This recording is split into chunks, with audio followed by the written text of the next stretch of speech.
परमपिता परमात्मा बाबा आकर प्रवृत्ति वालों के लिए क्या डायरेक्शन दिए हुए हैं, उन सब डायरेक्शंस को हम देख रहे हैं जो उन्होंने परिवार वालों के सामने दिए। तो आज हम फर्श से अर्श पर जाने की तीसरी युक्ति देखेंगे कि परमपिता परमात्मा हमें इस फर्श से अर्श में, इस दुनिया से परम धाम जाने के लिए क्या युक्तियां बताते हैं।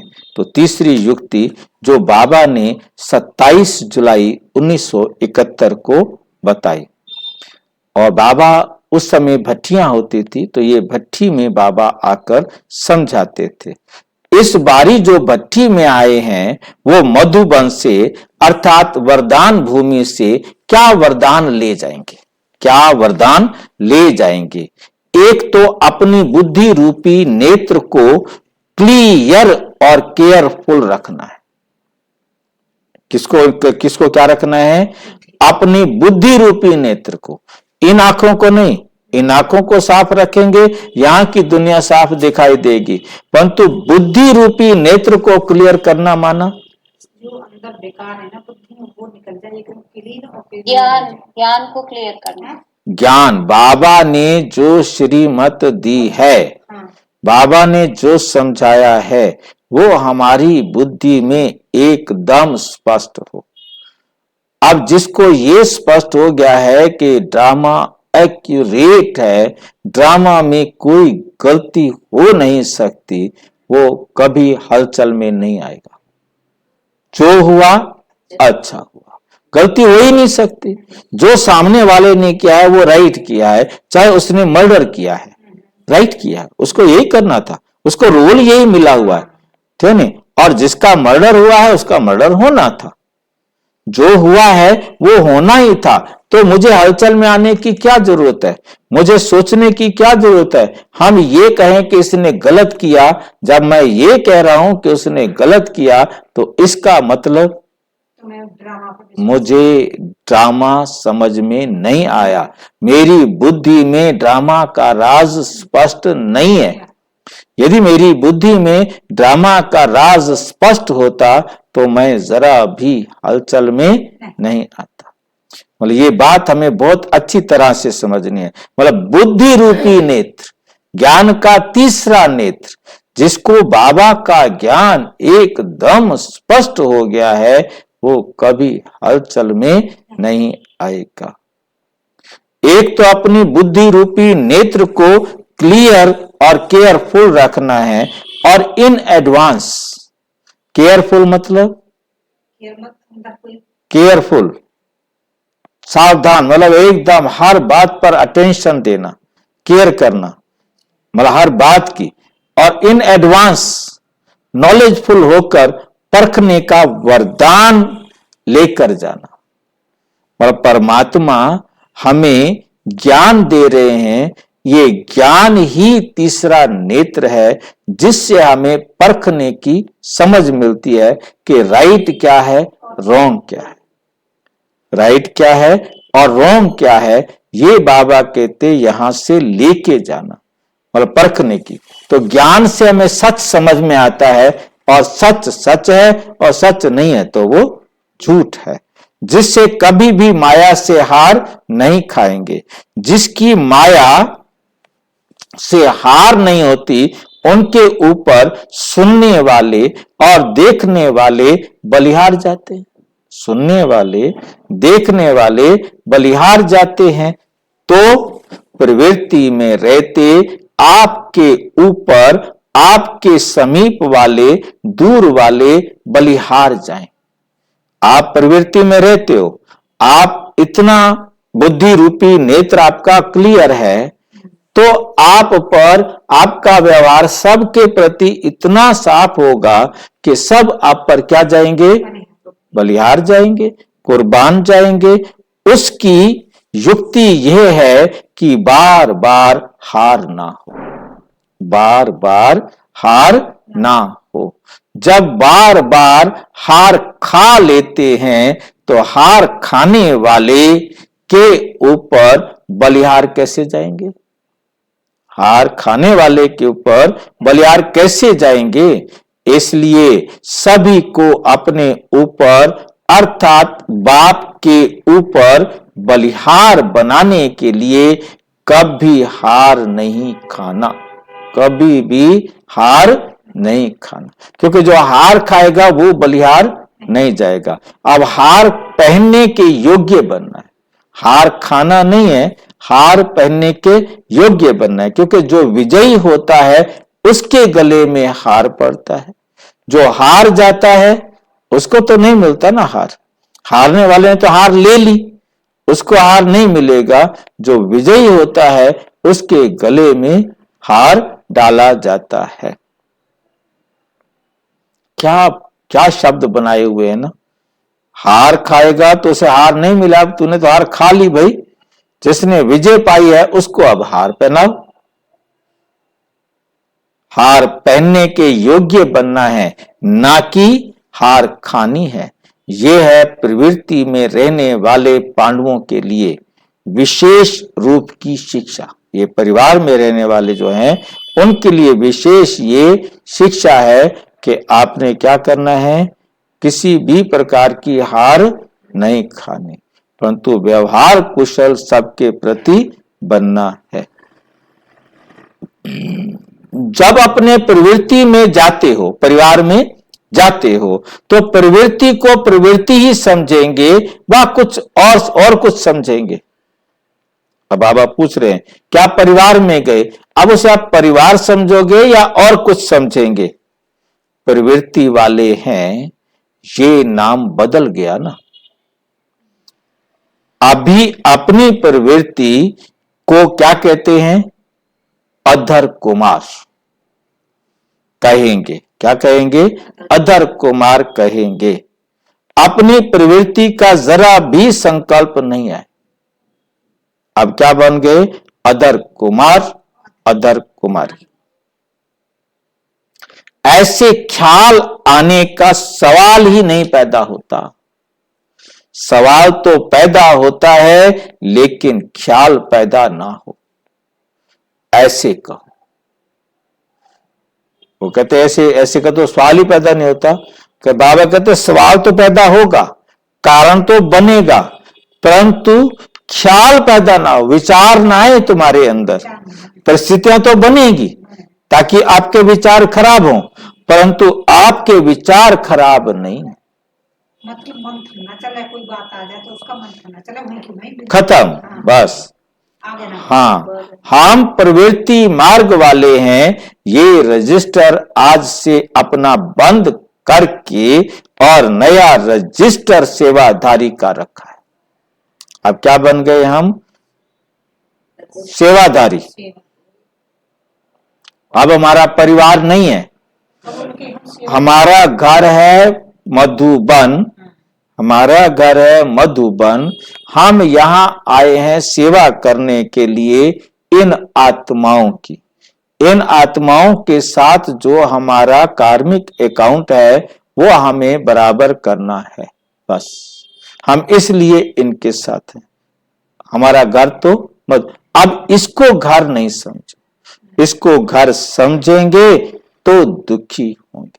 मतलब परिवार में रहते हुए कर्म करो लेकिन उनमें फंसो मत। फंसो नहीं। ना फंसने के लिए विधि ये समझो कि मेरा घर मधुबन है, मैं यहाँ इस घर में आया हूं या आई हूं इन आत्माओं की सेवा कर, इनको भी स्वर्ग के लायक बनाने के लिए।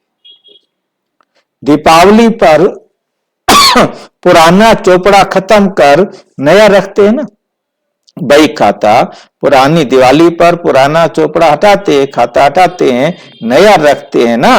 तो आप लोगों ने भी सच्ची दिवाली मनाई, दीपक भी अविनाशी जगाया, पुराने प्रवृत्ति के स्मृति का व पुराने संस्कारों का चोपड़ा भी खत्म किया। पुराने प्रवृत्ति का, परिवार का, पुरानी आदतों का, संस्कारों का बही खाता खत्म। जैसे स्मृति वैसे संस्कार बनते हैं। हमें याद रहेगा कि मैं मां हूं तो संस्कार भी मां वाले आ जाएंगे बच्चे के प्रति। जब हम समझ लेंगे कि मैं सेवाधारी हूं, इन आत्माओं की सेवा के लिए आई हूं, तो हमारे संस्कारों में भी परिवर्तन आएगा। अगर किनारे रखे होंगे तो कभी भी बुद्धि उनमें जाएगी। यदि आपने उन विचारों को, अपने उस पुराने रूप को कहीं किनारे पर रखा होगा तो वो आ जाएगा। हाँ, तो बुद्धि उनमें जाएगी। जलाकर खत्म किया। कभी कभी देखने की दिल होती है, कोई चीज ऐसी होती है जिससे डर लगता है, तो उसको किनारे रखने की बजाय भस्म किया जाता है। किनारे रखने की बजाय भस्म किया जाता है। झूठी चोपड़ी बनाने वाले, झूठी चोपड़ी रजिस्टर बनाने वाले गवर्नमेंट से डरते हैं। नकली बही खाते बना के रखते हैं ना, उनको फिर गवर्नमेंट से क्या लगा रहता है? डर लगा रहता है। इसलिए वे कागज जलाकर भस्म कर देते हैं। वो चोपड़े क्या करते हैं? जलाकर खत्म कर देते हैं। जो किसको निशानी भी ना मिले, क्योंकि कहीं कुछ निशानी मिल गई तो पकड़े जाएंगे ना, तो निशानी भी ना मिले उसे जला देते हैं। इस रीति पुरानी स्मृति का चोपड़ा व रजिस्टर बिल्कुल जलाकर खत्म कर दो। पुराने जो रिश्ते हो ना तुम्हारे दिमाग में बैठे हुए, वो सारे क्या कर दो? जलाकर खत्म कर दो। उसकी कोई निशानी कहीं ना मिले, ताकि वो याद ही ना आए। पूरे मर जाओ। इसको खत्म करने का तरीका क्या है? पूरे मर जाओ। मैं मर गई, खत्म बात। मैं मर गया, कोई देह का रिश्ता नहीं रहा, खत्म। दूसरा होता है बिल्कुल जला देना। रावण को सिर्फ मारते नहीं, लेकिन साथ साथ जलाते भी हैं। तो इनको भी सिर्फ अगर किनारे रखा तो वे भी निशानी रह जाएगी। पुराने रजिस्टर को छोटी सी टुकड़ी से भी पकड़ा जाएगा। बोला कभी कभी कोई छोटा सा कागज का टुकड़ा भी मिल जाता है ना, उससे भी पकड़े जाते हैं। माया बड़ी तेज है, उनकी कैचिंग पावर कोई कम नहीं है। जैसे गवर्नमेंट ऑफिसर्स को जरा भी कुछ प्राप्त होता है तो उसी पर वे पकड़ लेते हैं। जरा निशानी भी किनारे कर दी तो माया किसी ना किसी रीति से पकड़ लेगी। माया किसी ना किसी रीति से पकड़ लेगी। इसलिए जलाकर ही जाना, इसलिए जलाकर ही जाना। सुनाया था ना कि कुमारों में जेब खर्च का संस्कार होता है, वैसे प्रवृत्ति मार्ग वालों में भी विशेष संस्कार होता है। कुछ ना कुछ आई वेल के लिए किनारे रखना, चाहे कितना भी लखपति क्यों ना हो, कितना भी स्नेही क्यों ना हो, लेकिन फिर भी ये संस्कार होते हैं। अब ये संस्कार यहां भी पुरुषार्थ में विघ्न रूप होते हैं। कई समझते हैं कि अगर थोड़ा बहुत रोब के संस्कार अपने में ना रखें तो प्रवृत्ति कैसे चलेगी? बच्चे कहना कैसे मानेंगे? वह थोड़ा बहुत अगर लोभ के संस्कार भिन्न भिन्न रूप में ना होंगे तो कमाई कैसे कर सकेंगे? वह अहंकार का रूप ना होगा तो लोगों के सामने पर्सनैलिटी कैसे देखने में आएगी? थोड़ा कुछ रोब भी रखना पड़ेगा, थोड़ा लोभ भी रखना पड़ेगा, थोड़ा ऐसे ऐसे कार्य के लिए, अर्थात आई वेल के लिए कोई मुसीबत आ जाए उस समय के लिए कुछ पैसे तो बचाने पड़ेंगे ना। तो बहुत पुराने संस्कारों का खजाना जो है उनको छिपा कर रखते आदतें। वे अब तो इमरजेंसी, अब तो झूठ का सहारा लेना पड़ेगा, नहीं। और कुछ भी हो जाए ये संस्कार ही धोखा देते हैं। ये कोई पर्सनैलिटी नहीं है, वह इस पुराने संस्कारों का रूप प्रवृत्ति को पालन करने का साधन नहीं है। पुराने संस्कारों का लोभ रॉयल रूप में होता है, लेकिन है लोभ। लोभ तो लोभ ही है ना, तो लोभ का अंश है। तो वो अंश से फिर माया क्या हो जाएगी, वंश बना लेती है, सारे के सारे आ जाते हैं। समझो प्रवृत्ति वाले व्यवहार में जाते हो तो जहां देखेंगे थोड़ा बहुत ज्यादा प्राप्ति होती है तो उस प्राप्ति के पीछे इतना लग जाएंगे जो इस ईश्वरीय कमाई को कम कर देंगे। इस तरफ अटेंशन कम कर उस तरफ की प्राप्ति तरफ ज्यादा अटेंशन गया तो क्या ये लोभ का अंश नहीं है? इस रीति जो आई वेल के लिए पुराने संस्कारों की प्रॉपर्टी को अर्थात खजाने से थोड़ा बहुत किनारे कर रखते हैं समय पर यूज करने के लिए, लेकिन ये संस्कार भी खत्म करना है। ऐसे ना कि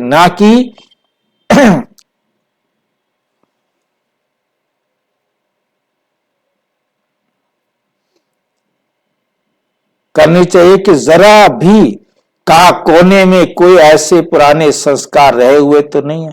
ऐसी चेकिंग करनी चाहिए, ऐसी चेकिंग करनी चाहिए जो जरा भी कहां कोने में कोई पुराने संस्कार रहे हुए तो नहीं है। मोह भी होता है, प्रवृत्ति तरफ ज्यादा अटेंशन जाए, ये भी रॉयल रूप में मोह का अंश है, ये भी रॉयल रूप में मोह का अंश है। ये बेहद की प्रवृत्ति तो 21 जन्म साथ चलती है, इस प्रवृत्ति की तरफ भी नहीं जाए और वे प्रकृति कर्म बंधन को चुकतू करने की प्रवृत्ति है। वो प्रवृत्ति जो घर परिवार है वो भी तो चाहिए भी, तो यहां भी चाहे कोई अव्यक्त परिवार में आए हैं उनके साथ भी हमारा कार्मिक अकाउंट है, चाहे व्यक्त परिवार है उनके साथ भी कार्मिक अकाउंट है। वो सिर्फ कर्मों का हिसाब किताब बराबर करने के लिए मिलते हैं। तो चुकतू करने वाले प्रवृत्ति की तरफ ज्यादा अटेंशन देते और इस तरफ कम अटेंशन देते हैं तो ये मोह ममता का रॉयल रूप नहीं हुआ। ये अंश वृद्धि को पाते पाते विघ्न रूप बन विजयी बनने में हार खिला देते हैं। इसलिए प्रवृत्ति वाले भल मोटे रूप में महादानी महाज्ञानी भी बने, लेकिन ये किनारे किए हुए विकारों के वंश के अंश भी खत्म करना है। अंश भी क्या करना है? खत्म करना है। ये भी अटेंशन रखना है। ऐसे नहीं कि कोर्स मिला और पास हुए, नहीं, अभी इसमें भी पास होना है। बिल्कुल जरा भी किसी भी कोने में पुराने खजाने की निशानी ना हो, पुराने खजाने की कोई निशानी ना हो।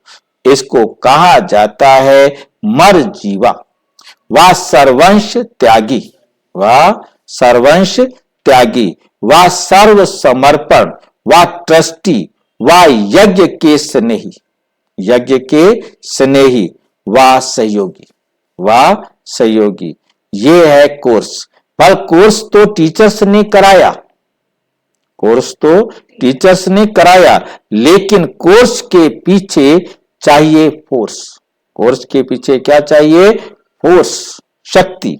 सिर्फ कोर्स कर जाते हो तो कोर्स यहां तक ठीक रहता है, कोर्स यहां तक ठीक रहता है जहां तक हैं हम। यहां से घर गए तो कोर्स खत्म हो जाता है, लेकिन फिर पेपर देने के टाइम कोर्स भूल जाता है। कोर्स किया यहां तक तो याद है, यहां से घर गए, जब पेपर आया, घर गए तो पेपर आएगा ना, यहां तो समझा दिया कि तुम आत्मा हो, सब आत्माएं हैं, फिर घर गए पेपर आया तो कैसे देखे आत्मा? हाँ, नहीं, फिर भूल जाता है। कोर्स के साथ फोर्स भी भर कर जाएंगे तो कोर्स फोर्स सक्सेस करेगा। अपने अंदर दृढ़ता को धारण करके जाएंगे कि हमने आत्मा ही समझना है, आत्मा समझ कर ही व्यवहार करना है, इसका फोर्स भी साथ में बनना है, तो कभी फेल नहीं होंगे। तो ये फोर्स भर कर जाना, तब सदा विजयी बन सकेंगे। जरा भी निशानी ना रहे, निशानी होने के कारण ही बुद्धि का निशाना नहीं लग सकता। ऐसा ऊंचा पेपर देना है, छोटे छोटे पेपर से पास होना बड़ी बात नहीं, लेकिन सूक्ष्म महीन पेपर से पास होना यह है पास विद ऑनर की निशानी। तो अब समझा कि क्या करना है। अपनी पुरानी चौपड़ी पूरी जलाकर जाना, पुरानी चौपड़ी पूरी जलाकर जाना। इतना फोर्स भरे ये भी बहुत है, ये भी बहुत है।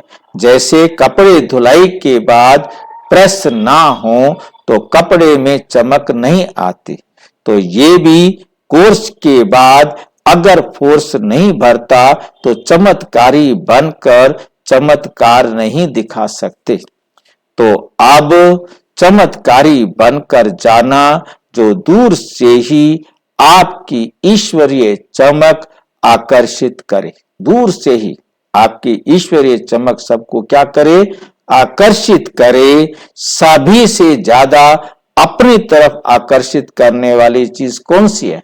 सबसे ज्यादा अपनी तरफ आकर्षित करने वाली चीज कौन सी होती है? जो दूर से ही ना चाहते भी अपनी तरफ आकर्षित करती है। चमक, चमक किससे आती है? आपकी प्रदर्शनियों में भी सबसे ज्यादा कौन सी चीज आकर्षित करती है? प्रदर्शनियों में एक तो लाइट अपनी तरफ आकर्षित करती है, और क्या चाहिए दूसरा? माइट अपनी तरफ आकर्षित करती है। फिर उसमें कोई भी माइट हो, एक लाइट दूसरा माइट, अपने में ईश्वरीय लाइट व अपने में ट्रांसफर होने की माइट, मेरे में परिवर्तन आ गया है, मैं बदल गया हूं, ये ताकत भी साथ में हो, आकर्षित करती है। जो अपने को ट्रांसफर नहीं कर सकते तो ट्रांसफर करने की लाइट और माइट अपने में धारण करने से हर आत्मा को अपनी तरफ आकर्षित कर सकेंगे। और जो अपने अंदर लाइट और माइट, माइट क्या है? अपने में मैंने परिवर्तन कर दिया, मैं अब आत्मा हूं और मुझे ये सब आत्माएं ही दिखाई दे रही हैं। ये माइट आपने अपने में पक्की पक्की धारणा कर ली। भट्ठी में गए थे ना, तो भट्ठी में जाने का मतलब बाबा ने कहा तुमने अपने आप को यहां से पक्का करके जाना है कि मैं आत्मा हूं और वो सब भी आत्माएं हैं। तो इस शक्ति के साथ परिवर्तित होकर के जाएंगे तो आप उनकी तरफ आकर्षित नहीं होंगे, तब वो आपकी तरफ आकर्षित होंगे, तब आप उनको अपनी तरफ आकर्षित कर सकेंगे। आप उनको देह के रिश्ते से देखेंगे ही नहीं, तो उनको लगेगा ये कौन है? पहले हमारा बाप आता था, कैसे देखता था, पति कैसे देखता था, पत्नी कैसे देखती थी, भाई कैसे देखता था, ये बहन कैसे देखती थी, अब इसका देखना ही बदल गया। जब आपका देखना बदल गया होगा तो वो देखते हुए भी धीरे धीरे उनका भी बदल जाएगा। अच्छा, और विस्तार से जानने के लिए प्रजापिता ब्रह्मा कुमारी ईश्वरीय विश्वविद्यालय के किसी भी सेवा केंद्र पर संपर्क करें, और यदि कोई प्रश्न है तो 9213106986 पर केवल टेलीग्राम करें। 9650692270 पर केवल व्हाट्सएप करें, फोन नहीं। ओम शांति।